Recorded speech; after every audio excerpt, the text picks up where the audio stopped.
Hey guys, it's Faye from Solar Flow, and I'm back with another video. Today's topic is a behind the veil energy read on Tom Cruise and Katie Holmes. What brought these two together? What kept them together for the period that they stayed together? What was the turning point, and what led to the demise in that relationship? And how did they settle so darn fast? So if this sounds like an interesting topic to you, stick around. And if not, I'll catch you at another video.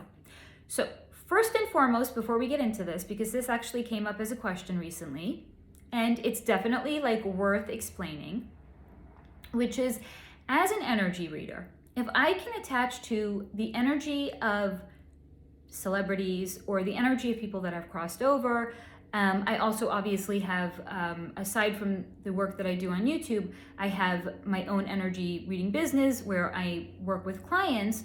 So if I'm connecting to all of their energies, how do people know that I'm not reading their energy when I'm out and about in my daily life, right? Like, am I going around reading the energy of like the person who's bagging my groceries in Trader Joe's? Am I reading my friends' energies? How does it all work? And that's a great question. So here's first of all how it works. As an energy reader and somebody that is aligned with the light and not with the dark, I'm going to say that first of all, personal integrity is number one. It is not something that is high vibe or living with integrity where I am reading people's energy without their consent. That's number one. Number two, as an energy reader, we will actually get a much better energy read when we're working with people when they are genuinely excited and open themselves up energetically to be read. So could I, for example, read people's energy when I'm out and about? Sure, it's conceivable. Just because I can doesn't mean I will. Absolutely not. Again, that is not living with integrity. Frankly, it's also not really a good use of an energy reader's time. Like, there's periods when I'm on and there's periods when I'm off. It's like any business. It's like any job. Like, do you, when you're home spending time with your family, are you also doing your work? I mean, maybe you are, that's okay. But as an energy reader, I have set times that I am doing my work, and outside of that, I'm a regular person. I don't take my energy reading work out with me. That's number one. Number two, it's also really fucking tiring. Like, if I'm spending all of that time when I'm supposed to be like grocery shopping, like just reading the energy around me, that would be really, really foolish. I need downtime. I need a reprieve from this work. I also have shit that I need to get done in my regular life. And going around and reading people's energy is not a good use of my time. So how does that lend itself to me reading the work or reading the energy of celebrities? And here's why. Regular citizens, regular people, have the expectation of privacy, and with good reason. However, celebrities, and especially A-list celebrities, they, by the fact that they have chosen to go into the profession that they go into, are opening themselves up energetically, personally, professionally, to letting people come into their life, right? How many times have you read an interview with a celebrity in a magazine?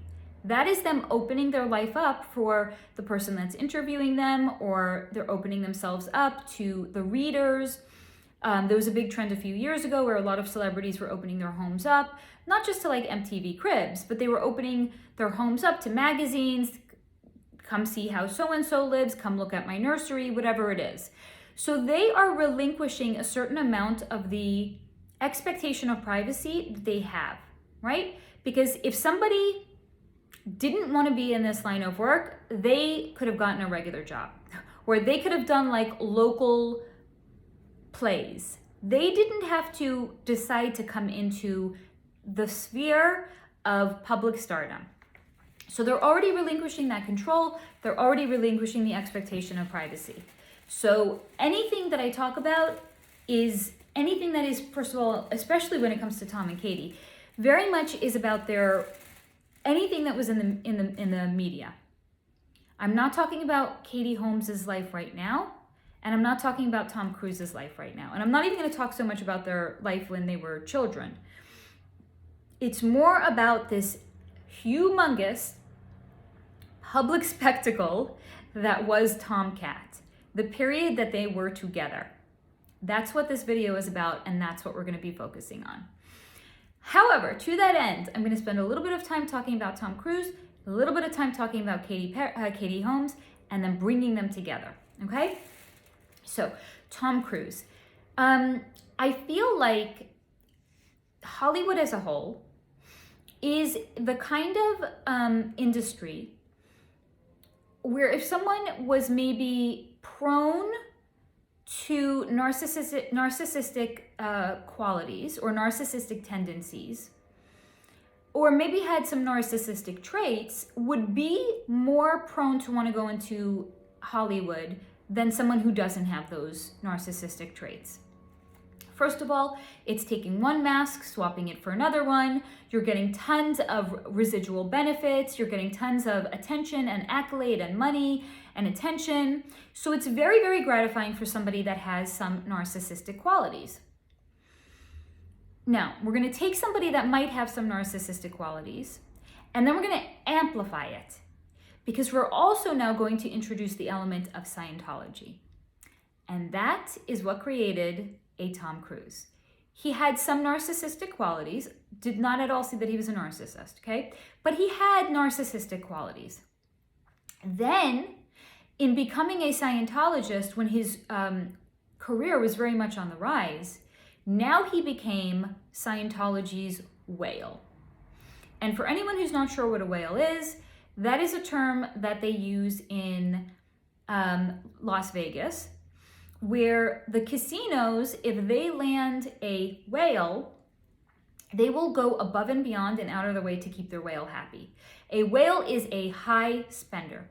Somebody that will come to the casino, spend shit tons of money, so they really, really want to keep them happy. So they'll comp their stay, they'll arrange transportation for them, I don't even know, because I'm not a whale. But whatever it is that they can do, that the host can do, they will do to keep the whale happy. And Tom Cruise was Scientology's whale. So they were going to go above and beyond to keep him happy. And very much in passing, and this happened after he was separated or even divorced from Nicole Kidman, he had made like a comment in passing that he was having trouble finding somebody that he could date. And they took that and they went running with it. And what they started to do, so first of all, understand that everybody that was around Tom Cruise at this time was a Scientologist themselves. I think he had even he had fired his manager and hired his sister to be his manager. His sister was a Scientologist. All of the security personnel that were around him were Scientologists. And he was like buddy-buddy with David Miscavige, who was then at the helm, and still is actually at the helm of Scientology. So he was living in an echo chamber of all Scientologists that wanted nothing more than to make him happy and keep him happy. So when they heard him say this, they took this and they went running. To the races they went. So first they went looking in all of Scientology to try to find somebody that was going to be a good fit for him. And they were not having an easy go at it. Now, I do remember reading a number of years ago that for a short period of time, he had actually dated a woman. I don't remember her name. I'm not even going to try to pretend I do. But she was a Scientologist, and she was actually an actress. She had been on a very good TV show, actually, called The Good Wife. And she was a Scientologist, was, no longer is. And the reason that she no longer is because she was put together with Tom Cruise for a short period of time. And somewhere along that period that they were dating, I don't know what she did. Maybe she wasn't up his butthole enough, telling him how fucking great he was, or whatever. She did something that displeased him, and then she was persona non grata. She was taken out of California, and she was flown to their main headquarters in Florida, and actually was relegated to cleaning bathrooms there with a toothbrush. That was a big wake-up call for her. So she's no longer a Scientologist. But they basically had gone through the ranks of anyone in Scientology that would have been a good fit for Tom Cruise. So they started to cast a wider net and look outside of Scientology. Now, Tom was kind of particular about what he wanted. He wanted a girl that was going to look at him like he was the big kahuna. Maybe not literally, but figuratively. So it couldn't be an actress that was too high up in Hollywood. It had to be someone that was a lower ranking actress that would be mesmerized by Tom. And it had to be somebody that was a little bit young and a little bit naive, and someone that would be a little bit more amenable to allowing herself to be recreated in some way, shape, or form. Because Scientology was very much a big part of his life. So anyone that they were going to set him up with or bring to him had to be somebody that was younger and would allow herself to be shaped in some way, shape, or form, because that was going to include Scientology. Now, enter Katie Holmes. Katie Holmes, when I connected to her, full disclosure, I certainly at the time didn't particularly, she was not on my radar, good, bad, ugly, anything. I thought she was just like, whatever, okay, she's an okay actress, kind of cute, whatever. You know, like beige, the color beige. Which kind of made her perfect also. Because here's the thing. Yes, she was on a TV show, Dawson's Creek. After that, I think maybe she had gotten like some parts in like 1 or 2 movies, whatever it is. She's not particularly talented as an actress. She's not gorgeous. She's cute. She's okay. She's somewhere in the middle. Perfect pick, okay? I don't know how they got together. I didn't read into that. What was shown to me was once they actually started dating, what it was like for Katie. And it felt like a fucking fantasy. It was a fairy tale because she was getting all of Tom's attention, devotion, energy. She could not believe that someone on Tom Cruise's caliber was actually interested in her. That's exactly what they wanted. So she was completely like, oh my fucking God, Tom Cruise is really, really into me. Whoa, whoa, whoa, what I will. And even though there were, like her father was certainly like, whoa, whoa, whoa, let's slow this down. Why does this much older man want to date you? But it's very hard once you feel like you're living in alternate reality to want to stop that. Because Tom Cruise was like love bombing her. He was pulling out all the stops. Like he would fly her to Paris for dinner. Just it, for dinner. Get on a fucking private plane, go to fucking Paris for dinner. This was way, way, way like outside the scope of any reality that she had ever experienced. She was okay, whatever, actress, okay, you know, maybe she got like some freebies here and there, whatever. Not like this. There was this whole new wardrobe that was brought in for her, all of these designer labels. This magnificent life that she had never dreamed was starting to open up to her. And it was exhilarating. And it was very validating for her because as someone who maybe wanted to prove herself in the industry, but wasn't necessarily going to prove herself through her acting or through movies that she would be cast in, it was very, very validating for her to be like, oh my God, like Tom Cruise, the Tom Cruise. So for someone who wanted to prove herself, this was ideal. She was young. She looked at him with fucking stars in her eyes. And yeah, that's what he wanted and that's what he got. I guess what Tom wants, Tom gets. Okay, so, here's another thing. So here and there, little things were kind of like said in passing. Like, for example, this whole idea that, yeah, she was going to have to be a Scientologist.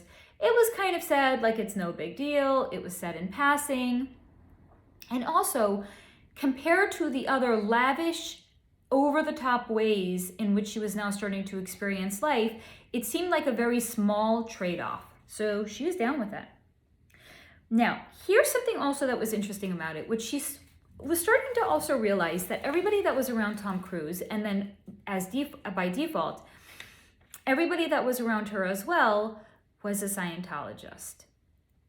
And her intuition was just kind of like, interesting. She was noting it. She was just kind of like, everyone, his security detail, the people working at his house, everyone's a fucking Scientologist. Interesting.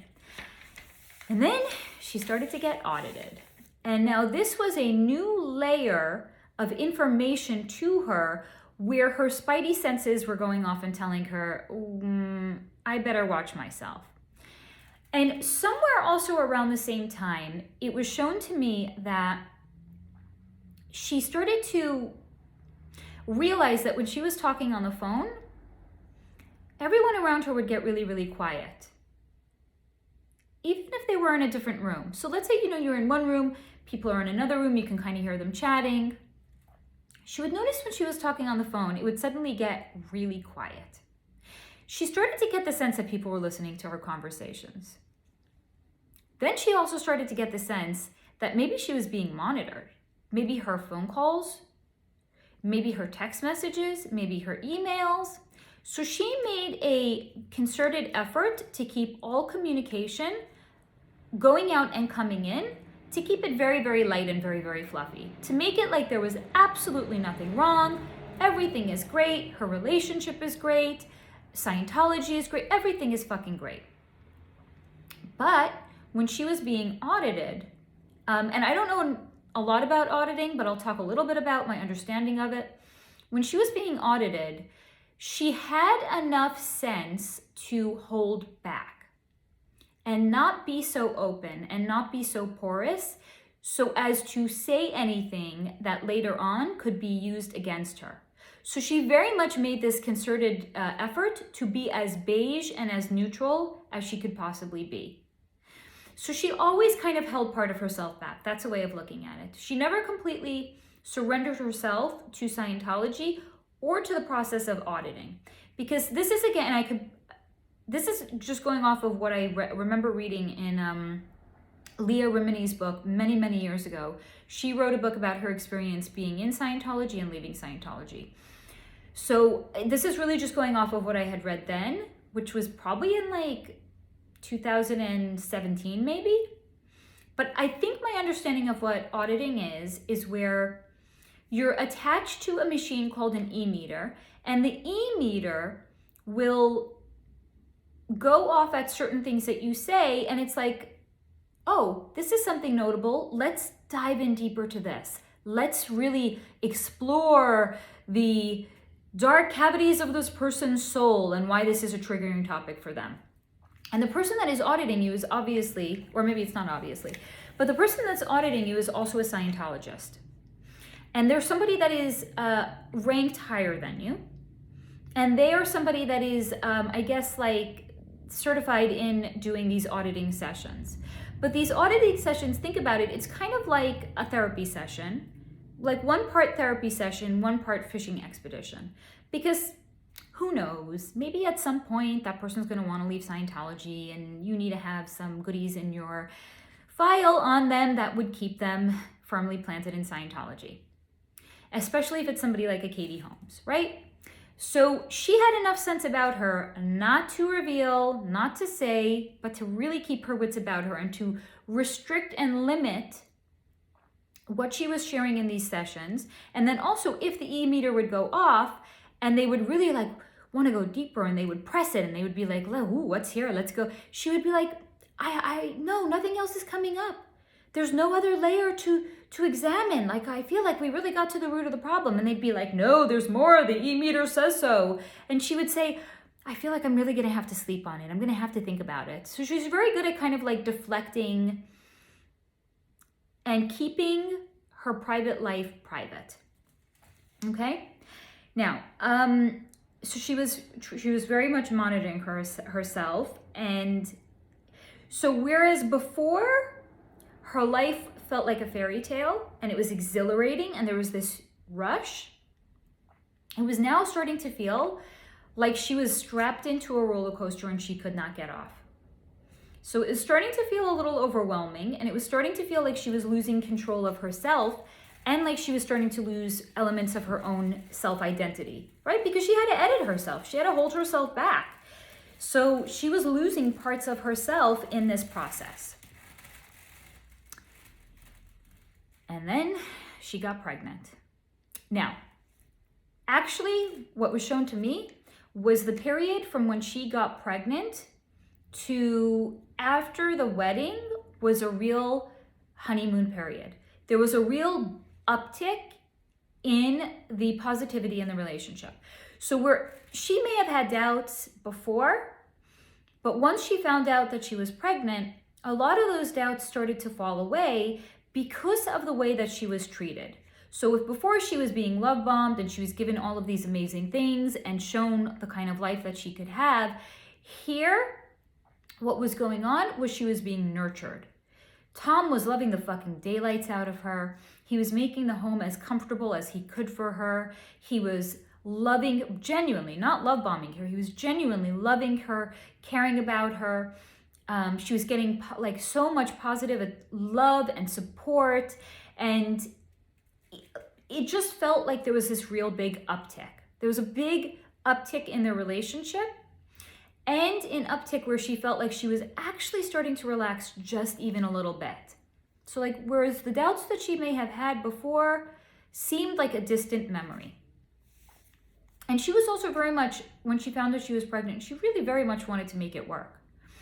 So they did have this honeymoon period. And the honeymoon period definitely lasted until after they had Suri, because now she was the mother of the child of Tom Cruise. And this is his first biological child. When he was married to Nicole Kidman, they had actually adopted 2 children. This is his first biological child. But she's now delivered the child of Tom Cruise. So she was getting lots of positive love and support even from Scientology. They loosened up a lot on her. She was getting more leniency, more of like a sense of like her own life back. And that lasted until after the wedding as well. Now their wedding, there was a period up until maybe 4 years ago maybe, 2022, probably about 2018, I would say. I had, for God knows how many years, at least 10 years, I had a subscription to Us Weekly. So I was all about that celebrity life, that rag mag, that, like when my Us Weekly came, I would put it away until the weekend so I could enjoy the shit. Wow, was that like notable. And I remember reading about their wedding. This was like the wedding event of the decade. It was a who's who of Hollywood. It wasn't who was there. It was like who wasn't there. Everybody in Hollywood was there. People that they didn't even know were there, right? It was such a big event. And it was a big event for Scientology as well. So there was so much of this positive momentum around their life going into this wedding. And you can actually see, if you go back and you look, and maybe I'll make that the thumbnail for this video actually. If you go back and you look at the wedding picture of them at their wedding, that was real. That was not contrived. That was not fake. There's one picture of them that was released where they are like almost one body. They're so close together. Their hands are intertwined. Their faces are, that was real. That was genuine love and bliss. That was like the peak in their relationship. The honeymoon didn't last long. Here's why. So after she was now Mrs. Tom Cruise,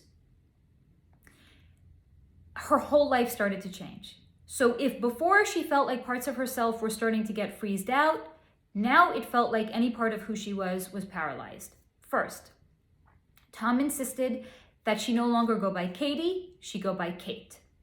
Second of all, she got a haircut. It was actually it was a fabulous haircut, if I do interject my own personal opinion. Fabulous haircut. She had this really beautiful shiny black hair. She had like a blunt bob to like, maybe it was her chin or her jaw with like the severe bangs. Her skin looked fabulous. Her makeup, her wardrobe, everything was on point. Then she was like friends with Victoria Beckham. She had like this monumental glow up after she was married to Tom Cruise. And while on the outside, that may have been really, really nice, on the inside, she felt like, where's Katie? Oh, that's right. There's no Katie anymore because now she's Kate. So she started to feel like she was drowning in her own life. And as Suri was starting to grow up and she was starting to understand a little bit more about the way that Scientology worked, she was also starting to understand that at a certain age, the full-on indoctrination into Scientology for children started. And it was looming. So she was starting to kind of like think about what a life would be like where she could get out of there, but she didn't know how. And it was less about herself. Yes, she didn't like the fact that she felt like there was no Katie anymore. She wanted to save Suri from living this life of Scientology. And this is just from the little bit that I had picked up, which is not even to do a full deep dive into Scientology. But it's to say where she was understanding, if she had to monitor herself as a grown adult, as a fully formed woman, where she had to be careful with her communication because it might be monitored, what would that be like for a child growing up in Scientology? Would her child have a chance to actually be a child, have a childhood, have the ability to discover her own sense of self and be her own person? Or was that all going to be suppressed with Scientology? So she very much wanted to get out of it for the sake of Suri.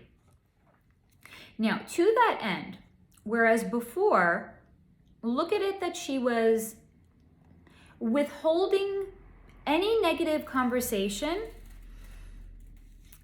because she thought she was being monitored. Now she was being quiet, not because she thought she was being monitored any longer, but she was being quiet so she could hear more. And she was approaching this period in her life as R&D, research and development. What can I learn that will be my ticket out of this lifestyle? What conversation can I pick up where I can start to piece things together that I can then use at some point down the line when I'm ready to leave? Because she wasn't ready to leave yet. So she was, and here's the other thing that very interestingly came in. Throughout this entire period, even when she was starting to look at this entire time as R&D, she was still very much like acting like everything was great with Tom. She loved him. It was, even if it wasn't, everything is great. It was fabulous. It was amazing. The only thing that she would use as a cover for if she was ever feeling like there was something maybe wrong, she would blame it on the paparazzi. They're so brutal. It's so hard. I never feel like I have privacy when I go out. And even in her communication with other people, she would lament about the paparazzi almost as if it was a cover. So if anybody really was reading it and they were starting to see that maybe her behavior was changing or her mood or her attitude, the paparazzi, they're being really, really hard on her. So it was kind of like to give this consistent cover for her, energetically, emotionally, mentally, however she was going to show up, that it might have been different.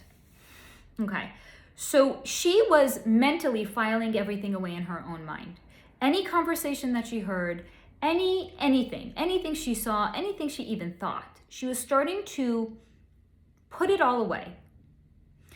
And I'm not sure what came first, but two very, very notable things happened. And again, I don't know which one came first. I'm going to tell you what both of them are.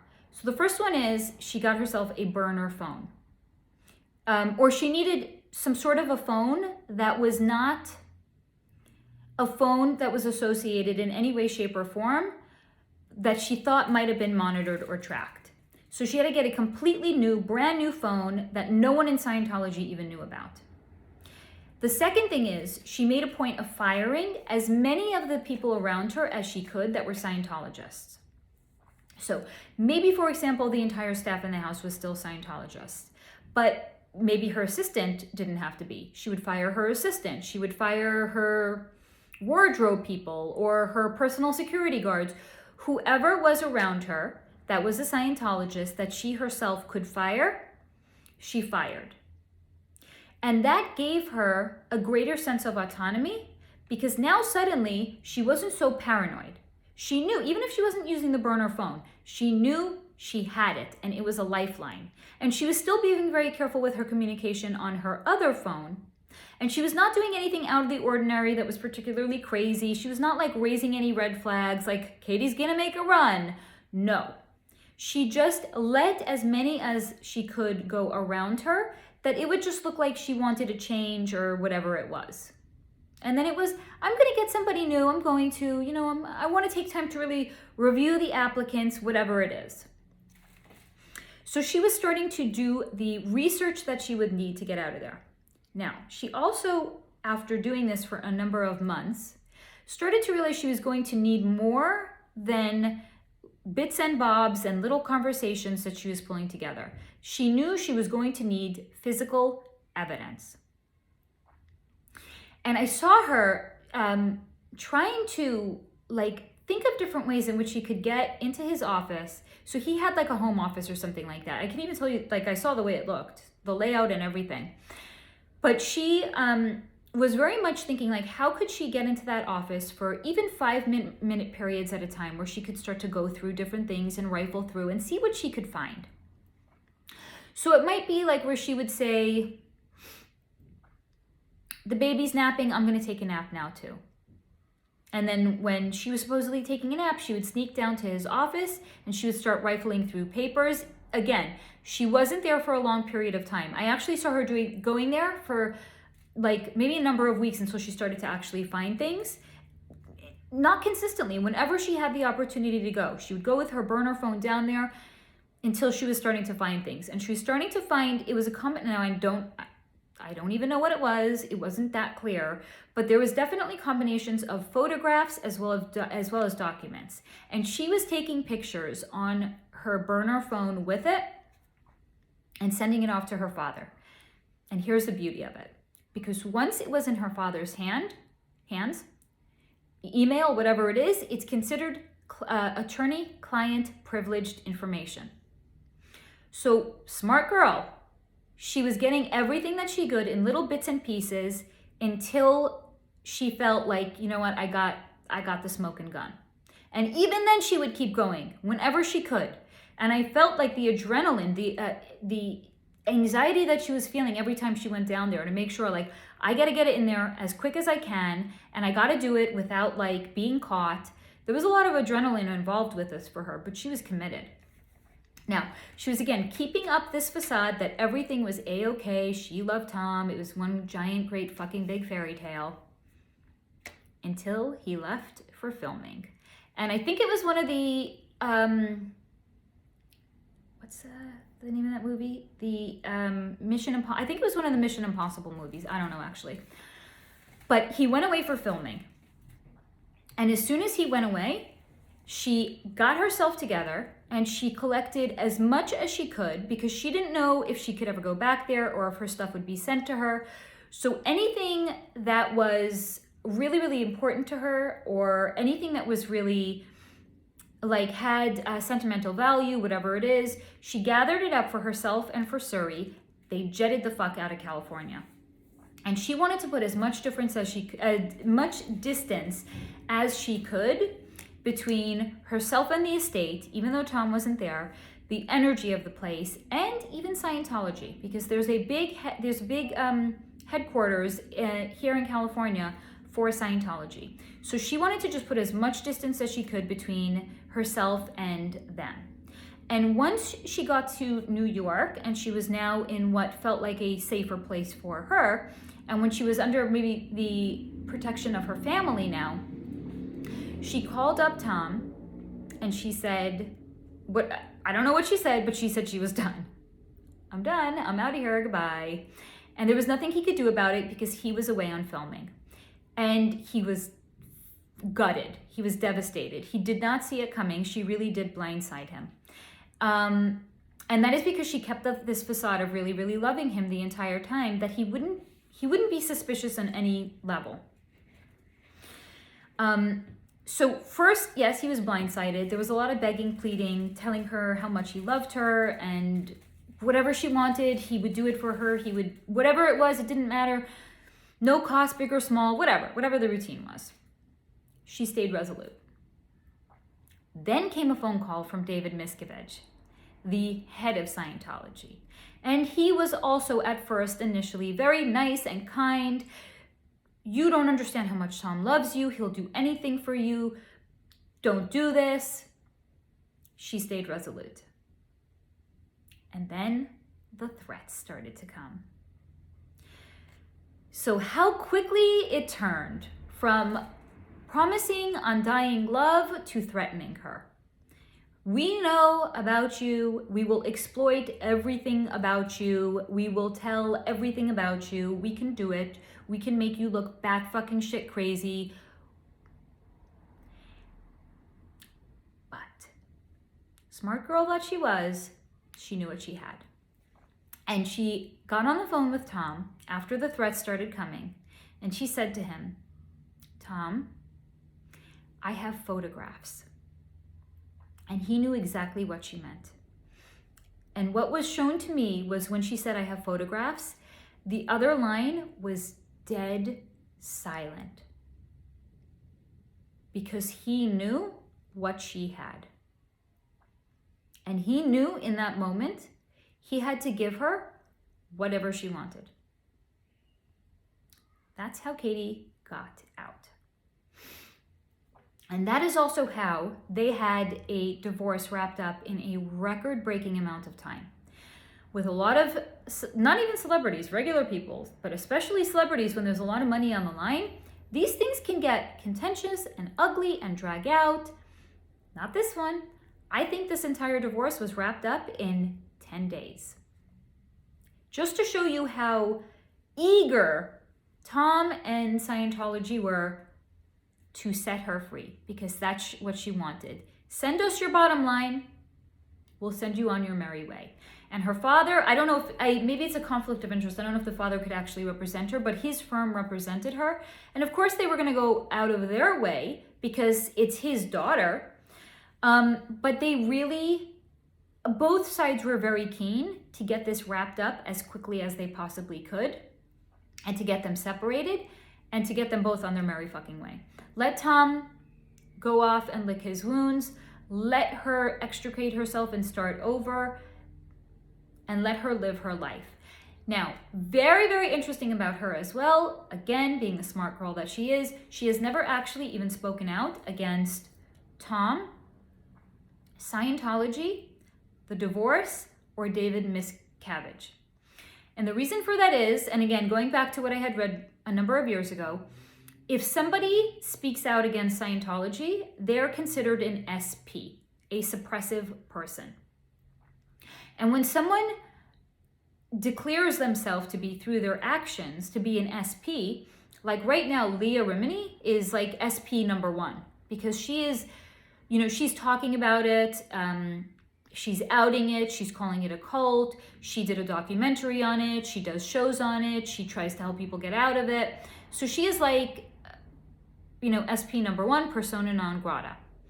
Katie Holmes never did that because she has never said a word about it. So they cannot declare her an SP. They cannot go after her. They cannot threaten her. They cannot say they're going to destroy her or anything because she's not even an SP.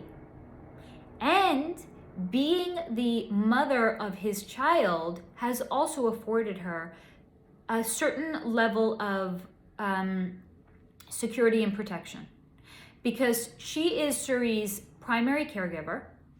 I don't know if he has anything, I don't even know if he's in Surrey's life at all. But to disparage her would be to disparage the child, would be also to disparage Tom. So that is why there's never been anything out about her. And she has never said anything out of lines either. So that is my Behind the Veil energy read on Tomcat. Their relationship as a whole, let them go off into the sunset, live their happy lives as private citizens. Their energy shall be poached no further. As always, I hope that you guys have found this video to be interesting or thought-provoking or informative. Take what resonates, leave the rest behind, and as always, until next time, stay in the high vibration.